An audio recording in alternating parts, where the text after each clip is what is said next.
Es un placer compartir con ustedes esta hora mañanera de Acción Popular. Estamos en sus hogares, en vivo, para tratar lo que ustedes entienden o lo que ustedes necesitan saber sobre la cotidianidad política y social o económica en la República Dominicana. El periódico Hoy recoge una expresividad de la provincia de San Cristóbal.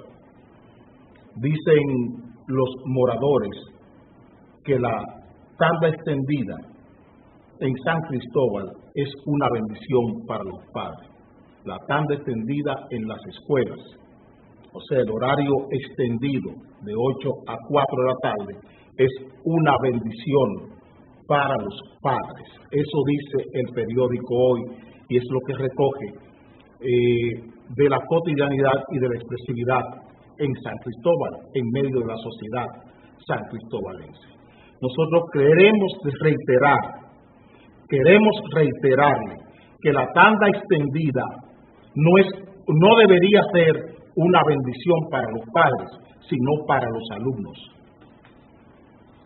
La tanda extendida no debería ser una bendición para los padres. Eso es lo que necesita el gobierno hacer creer, que la tanda extendida es un problema económico que se resuelve.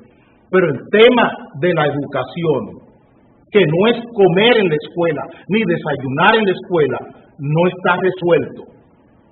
Miren un ejemplo, este es San Juan de la Maguana, donde los profesores no van porque la escuela les queda muy lejos, pero siguen cobrando.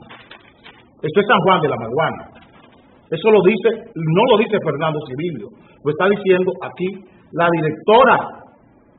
Es ella la que está diciendo. Es el propio Ministerio de Educación el que está diciéndole eso. Dicen que profesores no van a centros porque están muy lejos las escuelas. Entonces, ¿qué pasa? ¿Quién se beneficia con la tanda extendida?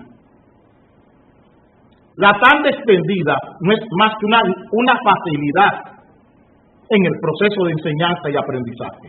Es una facilidad que el muchacho, que el alumno pueda disponer de almuerzo en el aula de clase, pero se necesita tutela, se necesita tutoría, se necesitan talleres. Hay que ocupar al niño entre la 1 de la tarde y las 4:30 de la tarde en los talleres, en las tutorías y en las salas de tarea. ¿Dónde están esos maestros? ¿Dónde están los maestros para los talleres, para las tutorías y para las tareas? ¿Dónde están los maestros para eso? Porque el alumno no va a la escuela a comer. El alumno va a la escuela a aprender. Y ese proceso de aprendizaje, que es lo que conduce a lo que queremos llamar educación, hay que verlo como instrucción, que es donde el alumno aprende los contenidos. Tiene que hablarse de entrenamiento, donde esos contenidos en matemáticas, en naturales, en sociales, en lenguaje, se practican. Y después viene la virtud, que es el tercer paso, que es el paso más importante. Cuando el alumno conoce, sabe, ha practicado todo lo que ha aprendido como contenido y lo puede resolver en su propia vida. Cuando, por ejemplo, si es en matemáticas, si ese alumno aprendió matemáticas, en su casa piden el colmado con 100 pesos, una latita de salsa que le cuesta 40 pesos. Que ese alumno sepa, que ese joven, ese niño sepan, porque aprendió en matemática una operación que se llama restar, que cuando le pague al joven delivery, al repartidor, los 100 pesos y por 40 y que debe cobrarse 40 pesos, ese niño tiene que saber que le sobran, que el repartidor debe darle, cuando él entregue los 100 pesos, 60 pesos devuelto. Esa es la virtud de la escuela. Que el alumno, cuando aprende en anatomía sus órganos genitales, conozca una higiene para sus órganos genitales y cómo debe cuidar sus órganos genitales en anatomía. Que el alumno sepa lo que es la corola en una flor, que sepa lo que son los sépalos, los pétalos, que es el gineceo y el androceo. En botánica, por ejemplo, que conozca su alrededor, conozca su entorno. Eso es la virtud de la escuela. Que el alumno, cuando entienda en sociales la independencia dominicana, sepa qué razones tenemos y que no confunda a Camaño con Duarte. Que sepa quién es Duarte y pueda distinguir quién es Luperón y qué función tiene Luperón en la restauración y qué función tiene Duarte, Sánchez y Mella en la independencia dominicana. Esa es la virtud. Entonces, comer, eso no se aprende comiendo, ni se aprende desayunando en una escuela. Se aprende en una tan extendida con talleres, con tutorías bien orientadas y bien encargadas, con salas de tareas bien establecidas. Es así que se puede hablar de educación, porque docencia per se, de docencia por sí sola, almuerzo por sí solo, desayuno por sí solo, no significa que el alumno se esté educando. Pero aquí estamos creyendo y estamos haciendo creer, porque necesitamos esa creencia para manipular el voto de la gente, que con construir un aula estamos haciendo educación. Y construyendo aulas, y comprando comida, y comprando desayuno, comprando mochila, comprando computadoras, lo que estamos buscando es comisiones.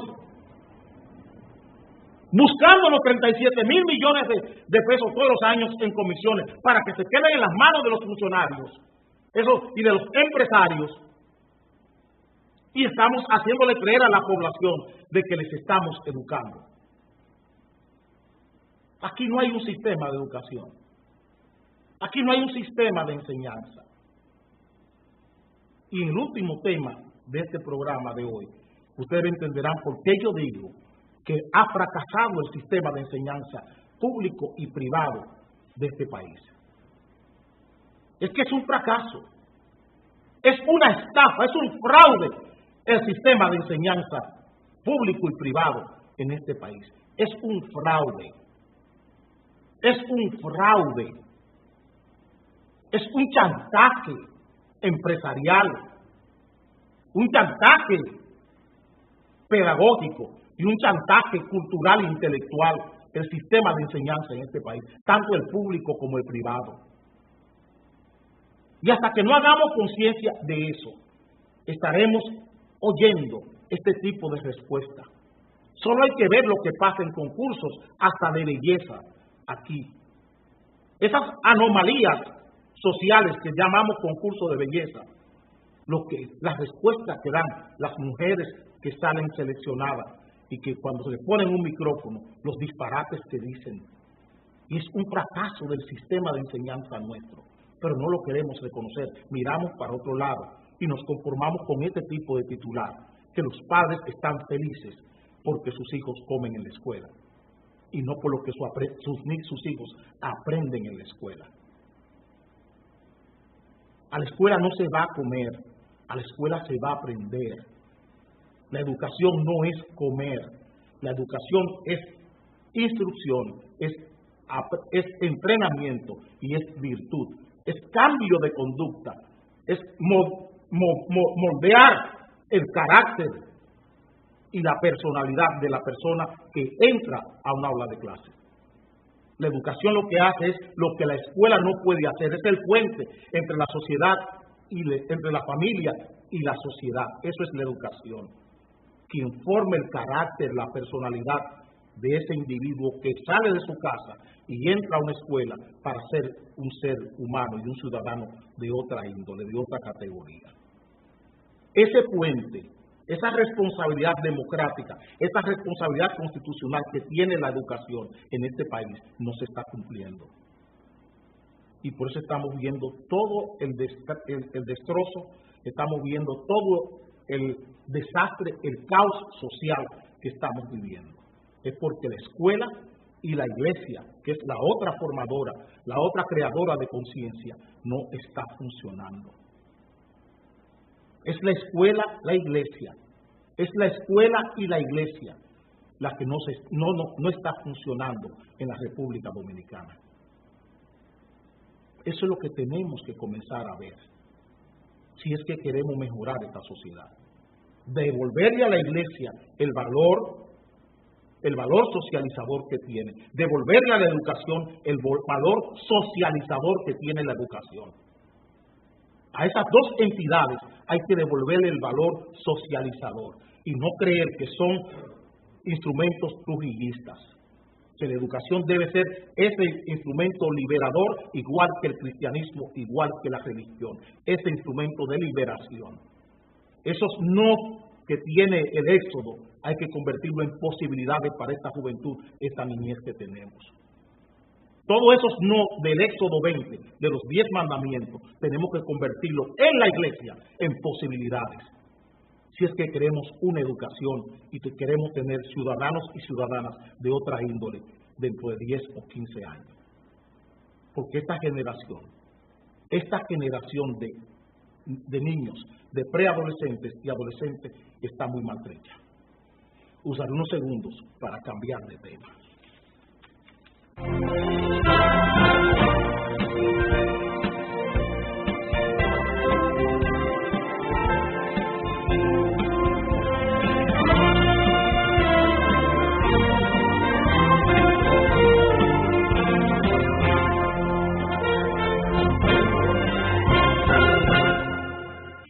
Te lo dije, con Levapen estás como un toro. Levapen te pone bien. Busca tu alegría en la farmacia. Levapen, siempre bien.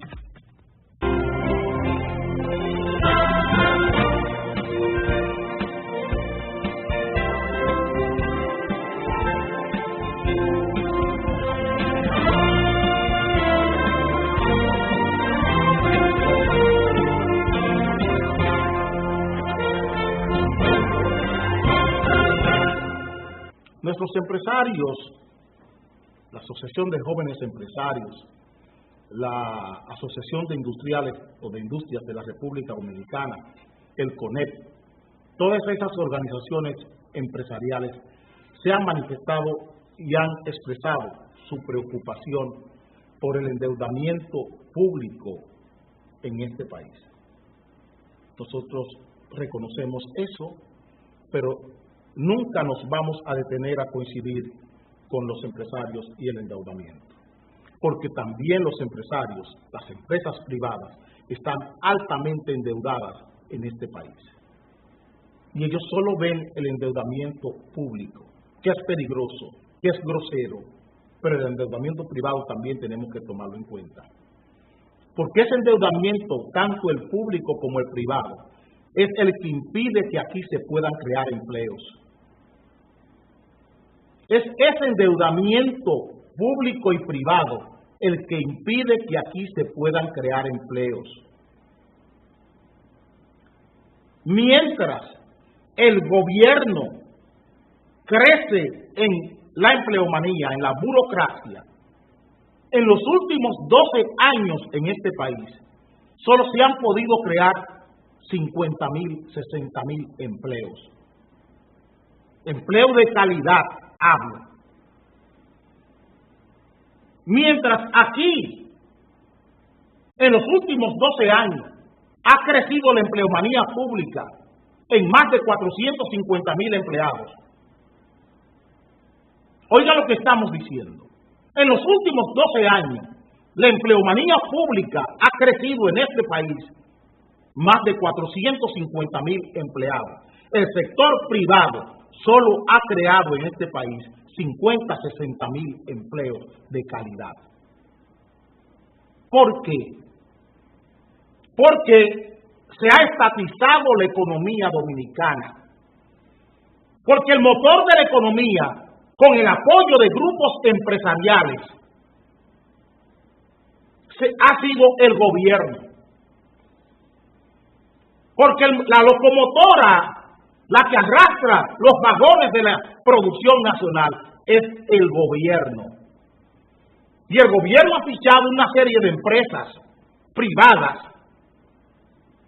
y las ha convertido en pulpos, en grandes emporios. Eso es lo que ha pasado en el país.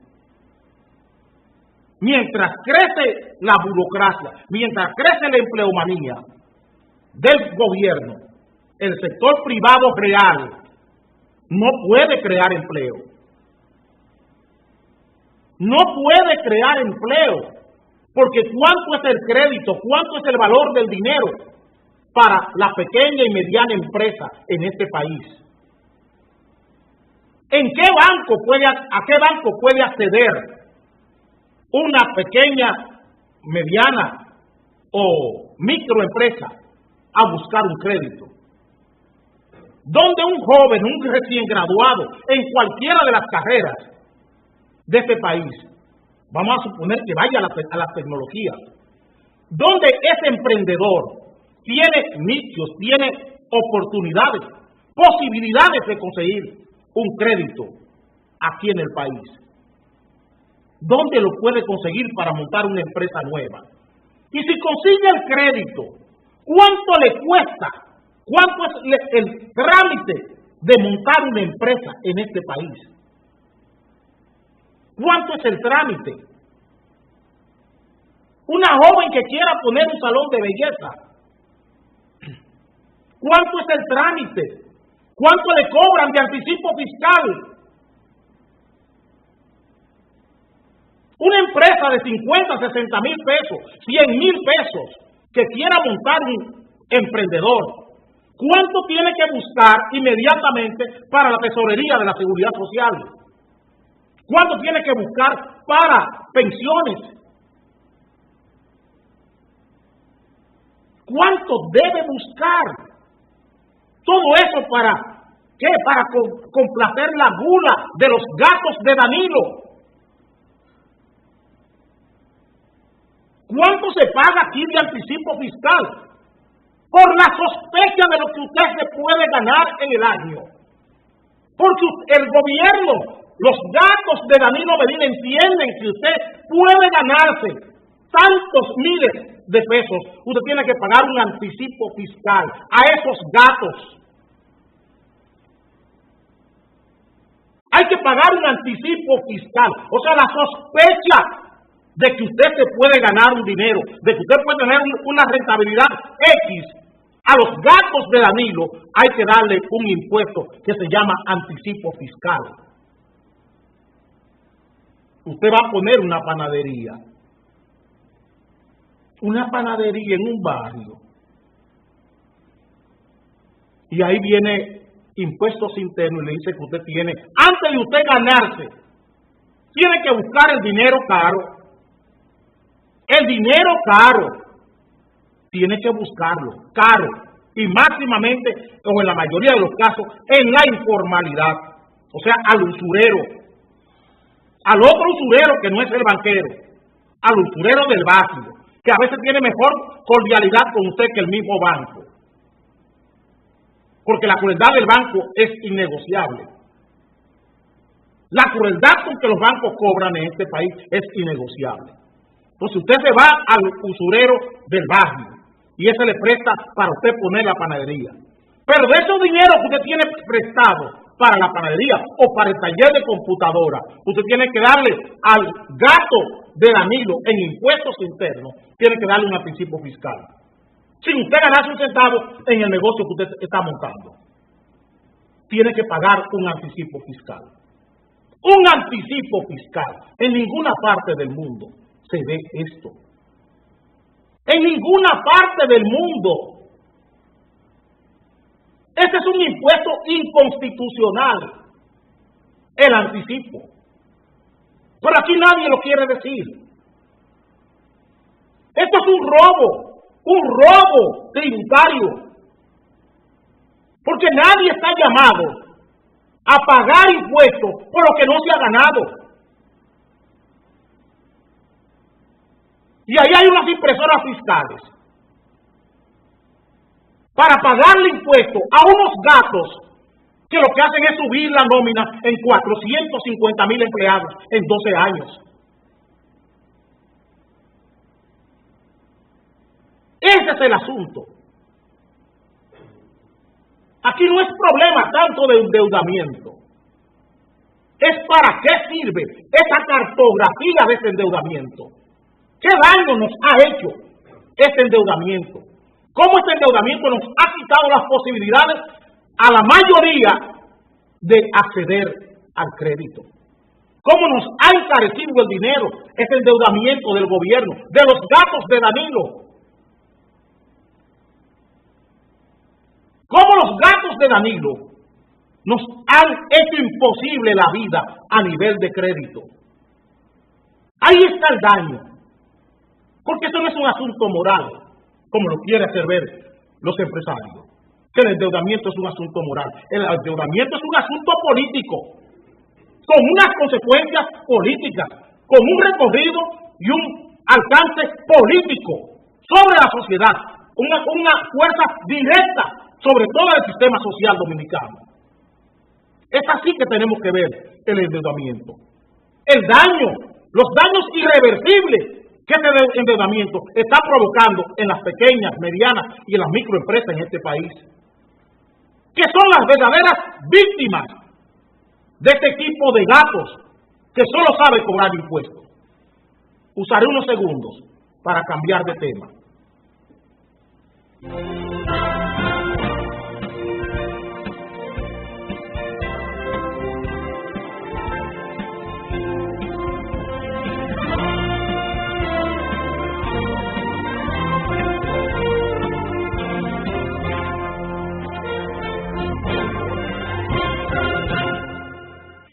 Te lo dije, con Levapen estás como un toro. Levapen, te pone bien. Busca tu alegría en la farmacia. Levapen, siempre bien.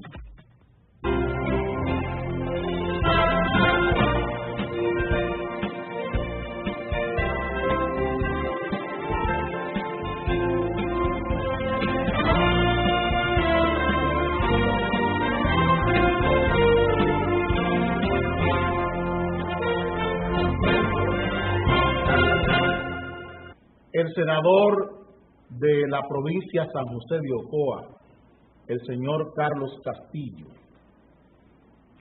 provoca risa. Todo el histrionismo, toda la ironía de este senador es poca. Él pide investigar los niveles de seguridad del muelle de Pedernales. Eso es el presidente de la comisión que tiene que ver con los muelles y aeropuertos del país. Senado investiga niveles de inseguridad en muelle de Pedernales por el tráfico de drogas y armas. Qué cómodo es ir a Pedernales a investigar tráfico de armas y de drogas para el senador Carlos Castillo. Qué cómodo, qué fácil, qué bien. Le queda bien el titular, senador. ¿Y por qué usted no hace ese mismo examen, esa misma exégesis en el puerto multimodal Caucedo? ¿Por qué usted no hace esa misma exégesis en las dos rías, en las dos márgenes de Jaina Oriental y en Jaina Occidental? ¿Por qué usted no hace esa investigación sobre la empresa Jaina International, que es la concesionaria de las dos márgenes del puerto multimodal, del puerto de Jaina Oriental y Occidental? ¿Y por qué no hace lo mismo con la empresa Puerto Multimodal Caucedo? ¿Por qué no se investiga quiénes son los verdaderos dueños de esas dos empresas que tienen el control de esos dos muelles, o de esos tres muelles, viendo a Jaina con las dos márgenes? ¿Por qué usted no se investiga la capitalización y la subcapitalización de esas empresas? ¿Y quiénes son los verdaderos dueños? Porque el Estado Dominicano no sabe quiénes son los dueños de Jaina International. Hay una planilla de empresarios dominicanos. Hay una planilla de empresarios dominicanos en el Puerto Multimodal Caucedo. Pero ¿quiénes son los dueños de los capitales y de la subcapitalización de esos dos muelles? ¿Quiénes son los verdaderos dueños? Este país merece saber cómo se han capitalizado Jaina International y el Puerto Multimodal Caucedo, porque es muy sospechoso la cantidad de armas, la cantidad de drogas que circulan por esos muelles, y aquí no pasa nada. ¿Por qué usted no va a la terminal de Barahona de combustible donde se contrabandea diésel en este país, gasoil? La terminal de Barahona. ¿Por qué ir a Pedernales? ¿Por qué ir a Pedernales?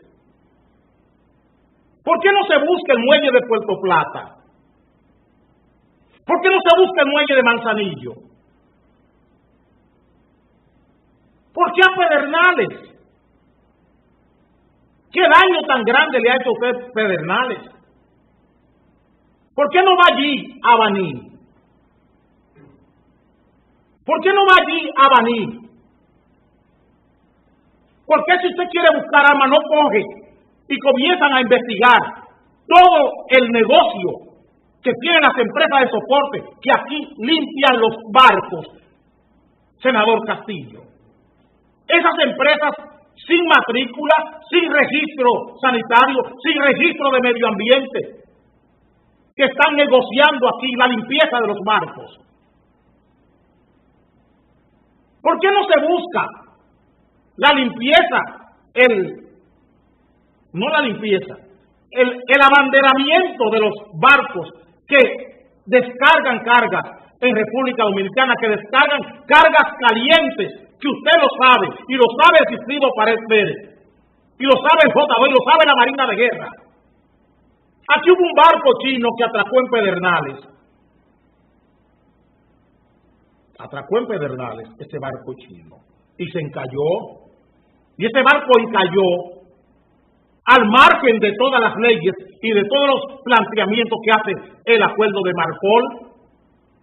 Tome el acuerdo de Marpol, que la República es signataria, y comience a investigar los abanderamientos de matrícula de cargas calientes que bajan por las dos márgenes de Jaina Internacional, o sea, del puerto de Jaina Oriental y Occidental. Las cargas calientes que allí se bajan y las limpiezas calientes que allí se hacen en Jaina Oriental y en Jaina Occidental, igual que en el Puerto Multimodal Caucedo, sin las prescripciones medioambientales necesarias y sin las prescripciones de seguridad elemental que deben tener los muelles en toda parte del mundo.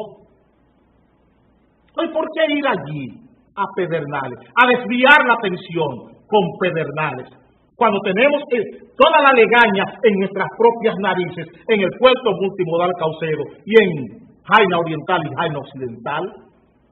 ¿O es que usted no conoce que todos los presidentes de la Dirección Nacional de Control de Drogas han dicho que el Puerto Multimodal Caucedo y los puertos de Jaina Oriental y Jaina Occidental son los puertos más vulnerables para el trasiego de droga y de armas en el país? Pero nunca han conducido a la justicia a un funcionario de esos muelles. No buscan empleadetes, buscan empleadillos, empleados de 17ª y 18ª categoría, para someterles por asuntos de delitos en los muelles. Pero nadie sabe cómo se ha capitalizado el Puerto Multimodal Caucedo, porque esos empresarios que aparecen en las plantillas no tienen ni han demostrado nunca capitales para probar el capital que tienen esos muelles. Entonces, ¿dónde está la subcapitalización? Aduana la sabe. Aduana sabe la subcapitalización del puerto multimodal Caucedo. O sea, la capitalización a oscuras, la que no registra en impuestos internos, la que no se registra en aduana, la que no registró industria y comercio. ¿Cómo se capitalizaron estos muelles? ¿Quiénes son los dueños reales? ¿Quiénes pusieron el dinero para quedarse con estos puertos dominicanos? ¿De quién es el dinero? Y así podemos encontrar de quién es toda la droga y todas las armas que están circulando por los muelles dominicanos. Si usted quiere saber, senador Castillo, tráfico de armas y tráfico de droga, siga el dinero que produce el tráfico de droga y el tráfico de armas. Y sabrá entonces por qué hay dealers de vehículos aquí que venden más armas que carros, más armas que jipetas. ¿Por qué aquí hay dealers de vehículos que lo sabe el ministro de la Fuerza Armada, lo sabe el DNI, que lo saben todos los organismos de seguridad del Estado, que aquí hay dealers que venden más armas que carros? Que aquí hay dueños de dealers, importadores de vehículos, que venden más armas que carros. Y a esa gente, como usted, senador Castillo, y a todos estos grandes empresarios y grandes negociantes de cargas calientes en los muelles del país, cargas calientes que nadie se entera, pero que están ahí y son la razón de por qué aquí se mueven 14 y 15 mil millones de dólares cada año en droga, pero que ustedes no lo saben, que usted, senador, no lo sabe. A ustedes, para que sepan, le vamos a dedicar a Chucky La Llorona.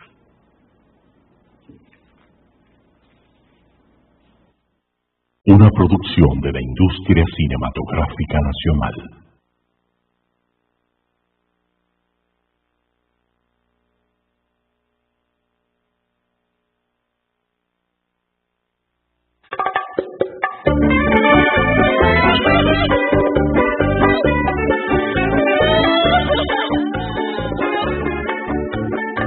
Yo quisiera analizar a través de esta canción el porqué mi confusión de un personaje llorón que le gusta chismosear y del otro mal hablar y a la vez se identifica por su forma de llorar. Todo el hombre que maldito le fascina fantasear, lleva una pena por dentro y la refleja al gritar. Chucky, la llorona, Chucky, bla bla bla. Chucky, la llorona, yo creo que por un año que llora y nada más. Chucky, la llorona, Chucky, bla bla bla. Chucky, la llorona, yo creo que por un macho que llora y nada más. Todo aquel que se la pasa criticando a los demás, mi abuelo siempre decía que algo esconde por atrás.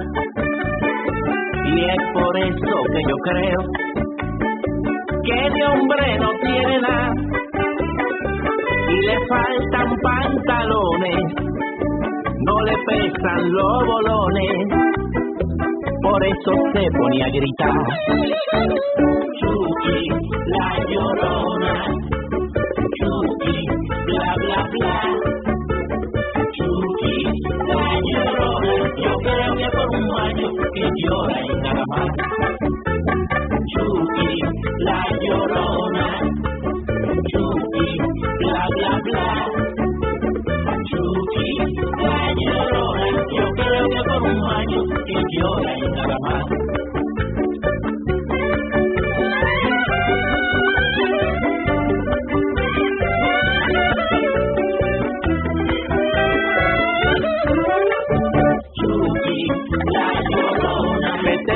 el refajo cuando comienza a gritar, ¡ay Dios!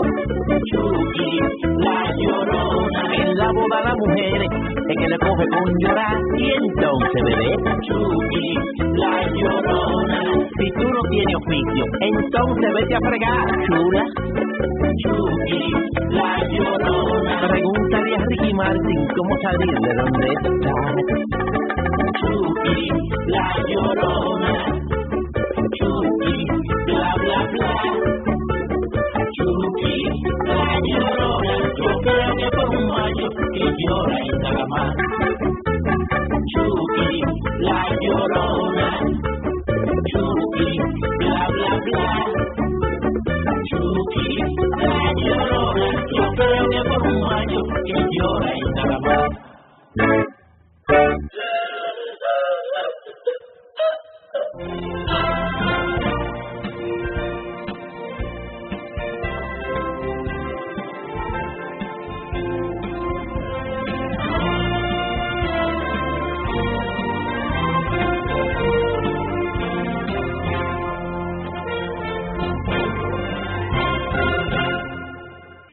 Te lo dije, con Levapen estás como un toro. Levapen te pone bien.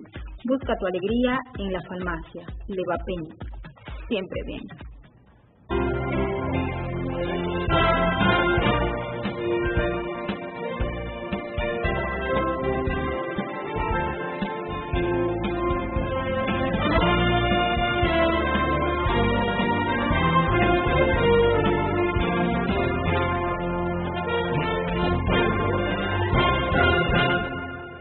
Señores, solo en un centro de espionaje, en el centro de espionaje del conde Drácula, Hipólito pudo haber conseguido esta información.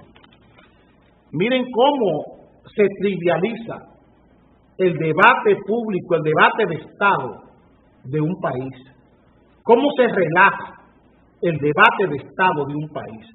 Solo una persona que acostumbra a estar sirviéndose y buscando informaciones de espionaje, como Hipólito, puede decirle al país una cosa como esta, que Leonel es culpable de la sentencia del Tribunal Constitucional. Es para que ustedes se den cuenta el servicio político, la ridiculez, la degradación del debate político en el país.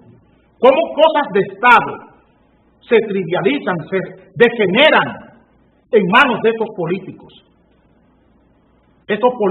irresponsables, como Hipólito, políticos irresponsables, porque culpar a Leonel Fernández de una sentencia es el sumo, es la mayor categoría de irresponsabilidad política que puede exhibirse en la República Dominicana. Este programa es un programa crítico, muy crítico de Leonel Fernández, y todo el que me conoce lo sabe. Sabe las tremendas diferencias políticas que tenemos el presidente Fernández y yo. Todo el que me conoce lo sabe. Pero son diferencias políticas. Y nunca rebajo el debate con Leonel Fernández.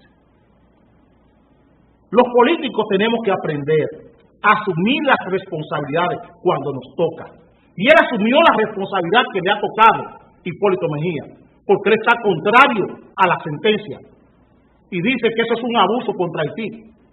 Esa es su posición y la respetamos. Eso es lo que él debe decirle al país, para que la nación juzgue y haga juicios sobre el contenido del debate y el aporte de Hipólito Mejía al tema de la sentencia del Tribunal Constitucional.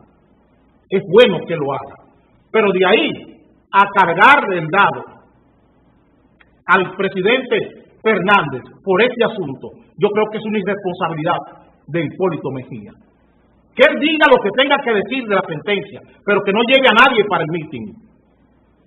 Que se quede solo con el meeting. Él hizo su convocatoria y él debe seguir con su discurso. Pero no debe llevar a Leonel Fernández a esto, porque es trivializar la discusión sobre la sentencia del Tribunal Constitucional. De la misma manera que lo hace el embajador haitiano en el país, que culpa a los medios de envenenar a la nación contra Haití.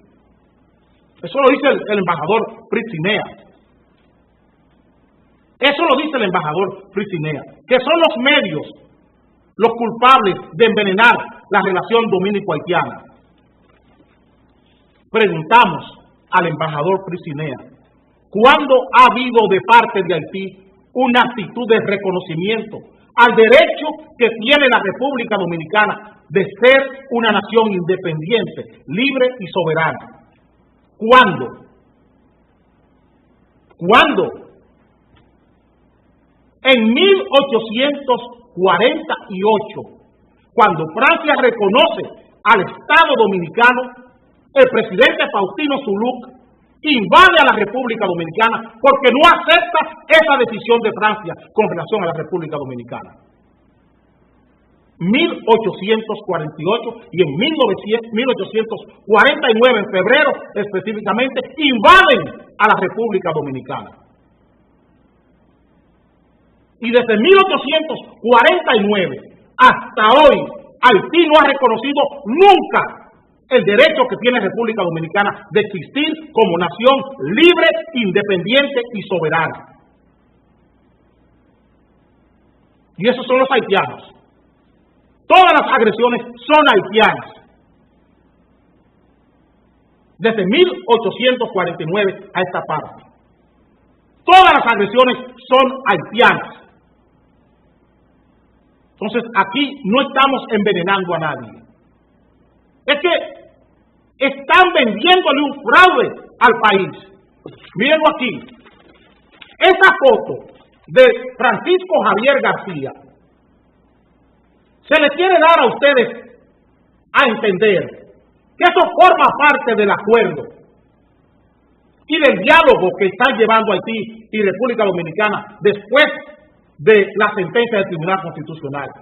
Y eso es una falsedad. La señora ministra de Turismo de Haití y Francisco Javier García, ese acuerdo, que llaman acuerdo, que no es un acuerdo, es nada más que un canje de notas, porque eso, si es un acuerdo, tiene que estar refrendado por el Congreso haitiano, porque así lo establece la Constitución haitiana. Ese canje de notas se discute desde octubre del año 2011. Repito, eso que está ahí, que está firmando Francisco Javier García y la ministra de Turismo de Haití, es un canje de nota que se comenzó a discutir en octubre del 2011, a partir de un trabajo que publiqué yo en un periódico nacional, con relación a Cabo Haitiano, a puntos turísticos, y que han aprovechado empresarios dominicanos. Ese es un canje de nota que tiene consecuencia privada. Eso no beneficia en nada al Estado dominicano. Es un canje de nota para favorecer a los Ranieri, para favorecer a los Vicini, a la gente que está invirtiendo en turismo en Haití. Que quede claro, es un acuerdo entre empresarios haitianos del turismo y empresarios dominicanos del turismo.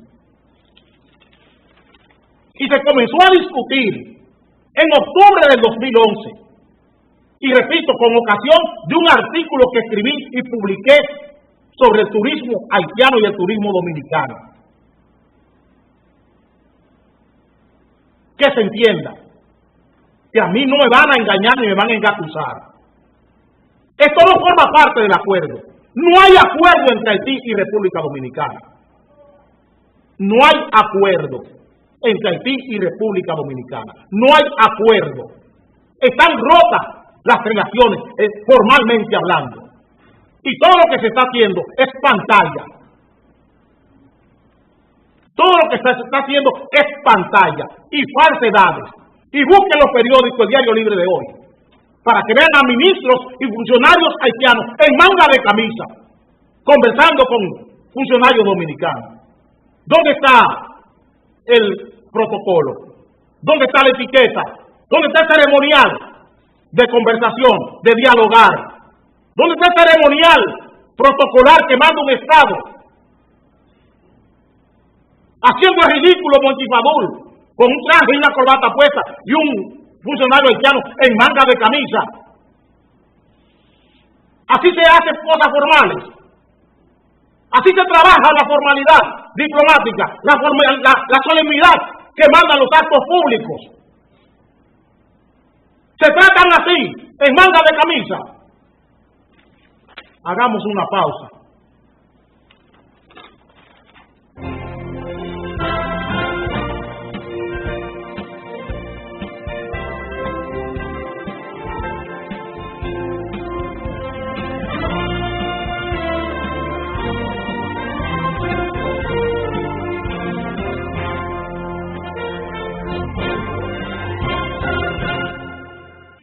Te lo dije, con Levapen estás como un toro. Levapen, te pone bien. Busca tu alegría en la farmacia. Levapen, siempre bien.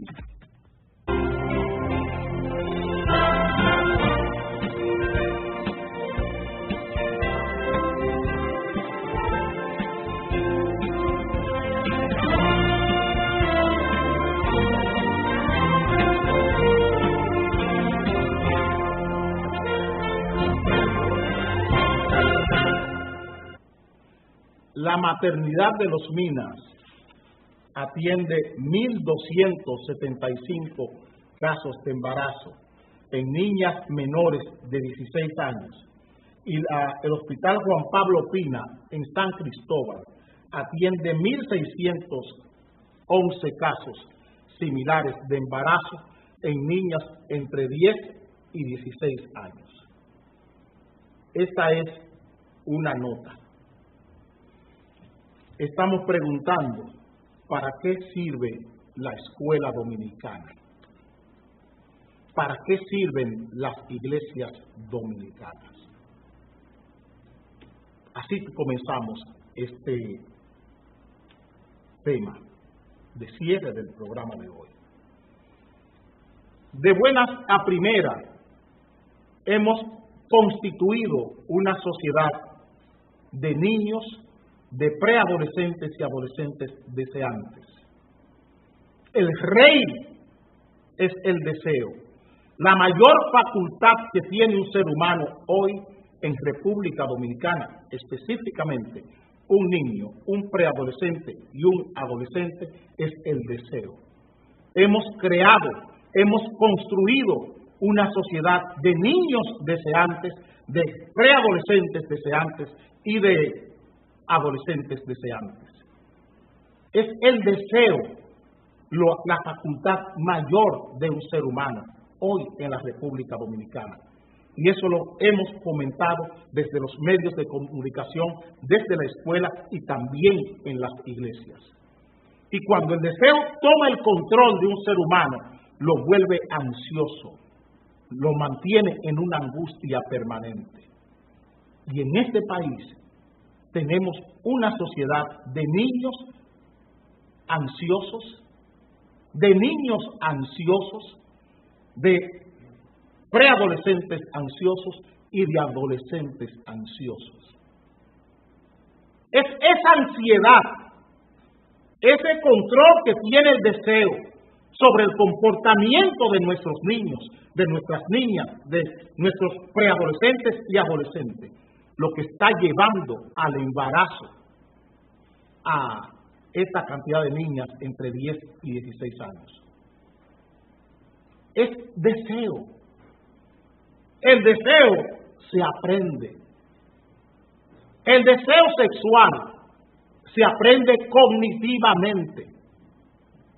El sentimiento sexual, todo el mundo lo tiene, pero el deseo sexual se aprende, igual que como se aprende a ser prostituta. Como se aprende a ser prostituta, es cuando usted, ese deseo sexual, convierte el sentimiento sexual cognitivamente en un deseo que le paguen para eso. Donde usted pide dinero para ejercer ese deseo. Hoy tenemos muchas niñas embarazadas porque hemos cosificado el sexo, un instinto natural. Le hemos agregado un valor cognitivo de deseo, de satisfacción, de placer, pura y simplemente, no de alegría, de placer, no de alegría. La alegría no se busca con el sexo así, por deseo. Lo que se busca es placer y complacer. Placer la muchacha, placer el hombre, y complacido queda el hombre o complacida queda la mujer. Y así se convierte el sexo. Ese instinto natural, ese sentimiento natural se convierte prácticamente en una cosa intercambiable. Yo te doy el sexo por dinero, porque yo soy una niña deseante. Yo necesito tener vestidos nuevos, necesito celulares nuevos, necesito tener un buen celular, necesito estar bebiendo permanentemente, porque me han roto mi temperamento desde los medios de comunicación. Me han enseñado que sin la cerveza no hay nada. Me han enseñado que si yo no soy como Jennifer López, yo no soy nada. Con 3 y 4 maridos y no me importa. Eso me lo han enseñado. Yo tengo que ser como las chicas vivas que presenta Juan Ramón Gómez Díaz todos los días a las 12, con esa gimnasia indecente. Eso es lo que me han enseñado. Que el sexo es lo importante. Que la apariencia, que la imagen que yo puedo presentar es lo que yo debo vender, no lo que yo tengo en la cabeza o lo que yo debo tener como referencia común o como referencia social. Entonces tenemos un problema de educación, tenemos un problema de socialización, y la institución socializadora por excelencia es la iglesia. La primera institución socializadora es la familia, y la niña, el niño aprenden a controlar automáticamente esos deseos, aprenden a controlar esos impulsos en el pecho de la madre. Es cuando la niña, que tiene mucha hambre y quiere más leche y muerde el pezón de la madre, que la madre le dice, a mami no. Ese golpecito es un sentimiento que lo integra automáticamente, y ella comienza a aprender que para tener que morder el pezón de la madre hay un límite. Que tú te puedes beber toda la leche que tiene el seno, pero no tienes derecho a morder el pezón. Ahí se aprende, ahí se comienza a socializar ese niño, esa niña, ese preadolescente y ese adolescente. Y ese pase de la casa, del papá, de la mamá, de los abuelos, de los tíos, de los hermanos mayores, a la sociedad, llega primero a la iglesia. Y es en esa iglesia donde ese preadolescente, ese niño, esa niña, comienza a formar, a construir los sistemas automáticos de control para saber que el sexo no es una cosa, que el sexo es un bien divino, que el sexo es un valor, no una cosa. Es en la escuela, es en la iglesia donde esa niña va a aprender que el sexo es un valor, que la menstruación es un valor, no una cosa, que sus órganos genitales son un valor ¿de qué? De continuidad de la raza, de continuidad generacional. Es en la escuela, es con la biología, que aprenderá la virtud de sus órganos genitales igual que el hombre. Entonces, tenemos necesariamente, desde la política, que comenzar a integrar todos estos instrumentos, todas estas instituciones, la educación, la iglesia, los clubes culturales, las juntas de vecinos, las universidades, las facultades que tienen que ver con la conducta humana, las sociedades de psicólogos, de psiquiatras, son las que tienen que comenzar a interactuar con las juntas de vecinos, con los clubes culturales, con los clubes deportivos, para ir formando otro tipo de categoría mental en nuestra niñez. Porque es que tenemos medios de comunicación bombardeando desde la mañana hasta la tarde el sexo, el culto al cuerpo, No es eso lo que estamos viendo donde Juan Ramón Gómez Villa todos los días. El sexo y el culto al cuerpo, el culto al dinero, el culto al dinero, el culto al cuerpo, el culto al sexo. Eso es lo que estamos viendo cada día. ¿Qué tenemos en las redes sociales? ¿Qué tenemos en la internet? No son orgías permanentes. No son orgías las 24 horas del día. Entonces la escuela son 5, 6 horas, 7 horas. La escuela. Pero el niño está en contacto con todo esto 17 y 18 horas. En el propio celular. Entonces, ¿qué vamos a hacer? ¿Dónde está Indotel para la campaña de orientación? ¿Dónde están las escuelas? ¿Dónde están las iglesias? ¿Dónde están las iglesias? Para que todos esos no que tiene el Éxodo 20 podamos traducirlo, podamos divulgarlo, podamos reformularlo como posibilidades para esta nueva niñez, esta nueva preadolescencia y esta nueva adolescencia que necesitamos para formar este nuevo ser humano capaz de automáticamente frenarse. Me dicen que tengo que terminar, es lamentable. Esta tarde a las 5 les espero en Acción Popular Vespertina.